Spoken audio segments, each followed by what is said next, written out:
Let me tell you about a mistake that happens constantly in the liveaboard world.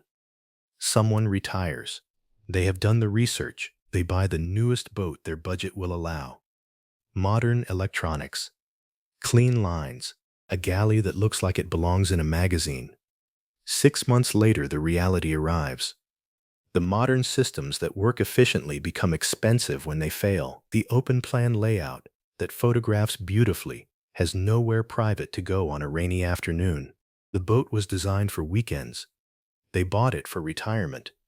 Meanwhile, somewhere down the dock, a 1985 trawler with teak brightwork and a legendary name is sitting in a slip for $65,000. And the person living aboard it is having coffee on the flybridge looking entirely at peace. Today we are going to talk about why that keeps happening, and then we are going to look at that $65,000 boat in detail. Subscribe and hit the notification bell. Let us get into it.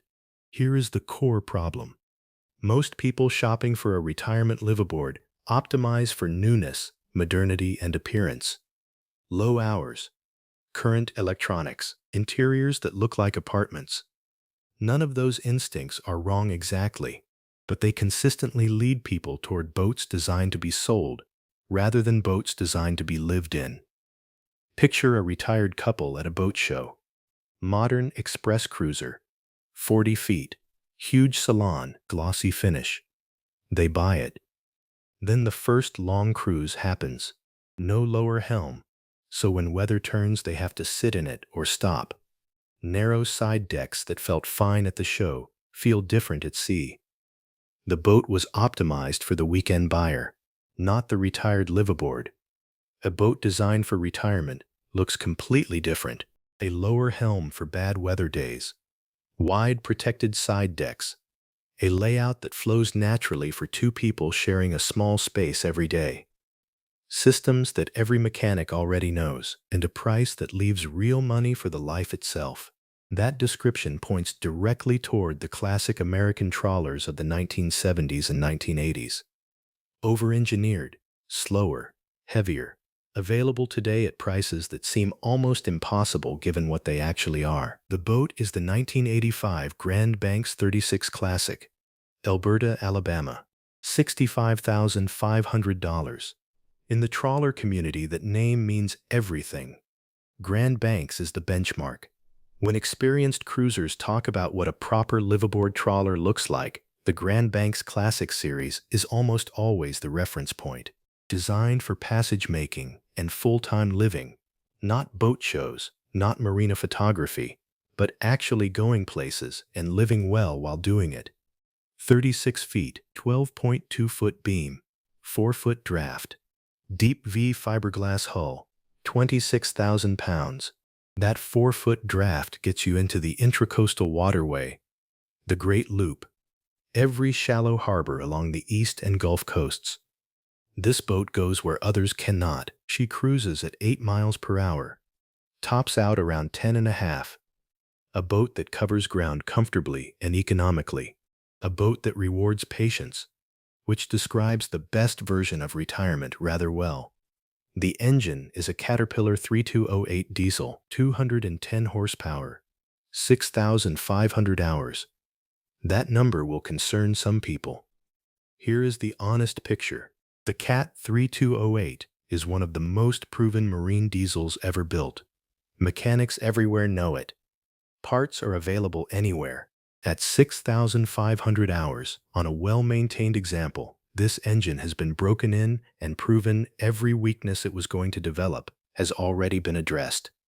New aluminum fuel tanks, 400-gallon capacity, holding tank, updated in 2023. Raker fuel and water separators. Hallen automatic fire suppression. 2 automatic bilge pumps, plus a manual backup. This is a mechanically serious boat. Now let us go aboard. The exterior teak was just refinished in 2026. That detail signals something important. Owners who maintain the brightwork maintain everything. The teak decks were replaced with glass and non-skid in 2015. No rot risk, solid underfoot in any condition. Electric windlass rebuilt in 2024. New 5 horsepower Honda outboard on the dinghy in 2024. 3 new batteries in 2024.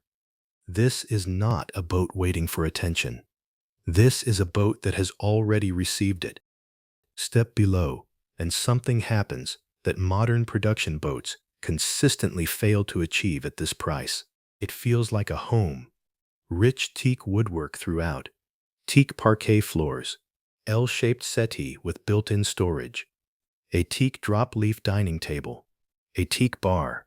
The salon, galley, and lower helm all sit on the same deck level. Moving from helm to galley to settee without navigating stairs, for 2 people spending long days aboard, that is the difference between a boat that flows and a boat that exhausts you. The galley has a 3-burner propane stove with oven, an auxiliary 2-burner electric stove, an air fryer, refrigerator and freezer, a 10-gallon water heater from 2019, and pressurized water throughout. Options depending on whether you are on shore power or at anchor. Storage in every direction. This galley can cook a real meal, the kind you make when you have time and nowhere to be until the sun goes down. 2 staterooms, 2 heads, both ensuite with showers and teak grating. The aft master cabin sits at the stern, away from the engine, away from bow motion, in the most stable and quiet part of the vessel. Double berth, single berth, and storage drawers. The forward V-berth accommodates guests without displacing you from your own space. Sleeps up to 5, which means grandkids are not a logistical problem. They are an invitation. Both heads have their own showers and teak grating. The finish detail throughout reflects the Grand Banks standard, built as a serious vessel, and the joinery shows it even 40 years later. The electronics tell the story of steady modernization. Raymarine chart plotter from 2019 with radar at both upper and lower helm stations. 2 Horizon VHF radios, depth sounders.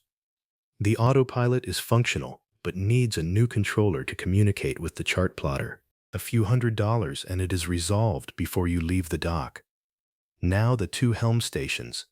This is where the Grand Banks makes its clearest argument. Good weather. You are on the flybridge. Open air, full visibility. The bridge enclosure, up or down depending on the day. Weather turns. You step down to the lower helm. Enclosed, dry, warm. Chart plotter right there.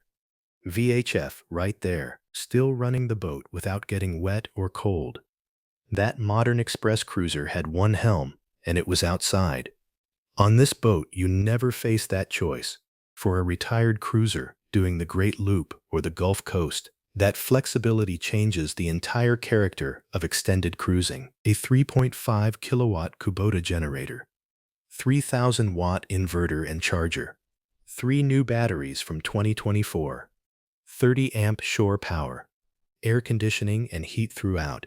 The honest assessment. This is a 1985 boat, 40 years old, 6,500 engine hours. The autopilot needs a controller. There will be ongoing maintenance, hull, plumbing, electrical, running gear. All of it needs periodic attention in a way a modern boat does not. Go in knowing that and budgeting for it specifically. What you get in return is this: $65,500 for a proven Grand Banks with a Caterpillar engine every mechanic knows. 400 gallons of fuel capacity, 2 staterooms, 2 ensuite heads, a teak bar, a full galley, and a name that holds its value in the trawler market like almost nothing else at this price.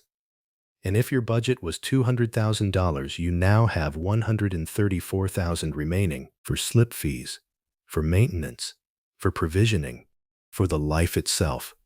That margin is the invisible advantage the lower price makes possible. Here is what the life actually looks like. Late October on the Gulf Intracoastal Waterway, the Alabama coast behind you, the Florida Panhandle ahead. Mild enough for the flybridge, cool enough to sleep with a porthole open. You anchored last night in a quiet cove, made dinner in the galley, something that used the oven because you have an oven and you have time. sat at the teak table, and watched the light come off the water. This morning you had coffee on the flybridge. A great blue heron stood on a piling 20 feet away and had not moved in 40 minutes. You weighed anchor at 10, took the lower helm because there was mist on the channel. Autopilot held the course while you refilled your coffee below. By noon, you were tied up at a waterfront town you had never visited, where someone at the fuel dock told you about a restaurant only the locals know about. That is the great loop that is coastal retirement. That is this boat. The listing link is in the description below. Here is the question I want to leave you with. Someone hands you $200,000 and tells you to choose. The Grand Banks 36 for $65,500, with $134,000 remaining for the life you want to live aboard it, or a modern boat for the full $200,000. Newer, lower hours, glossier finish. You have to live aboard whichever one you choose for the next 10 years. Which one are you choosing and why? Drop your answer in the comments. Tell me exactly what made the decision for you. I read every single one. If this video challenged how you were thinking about this decision, hit the like button and subscribe. We are going to keep finding boats worth taking seriously. The water is right there. See you in the next one.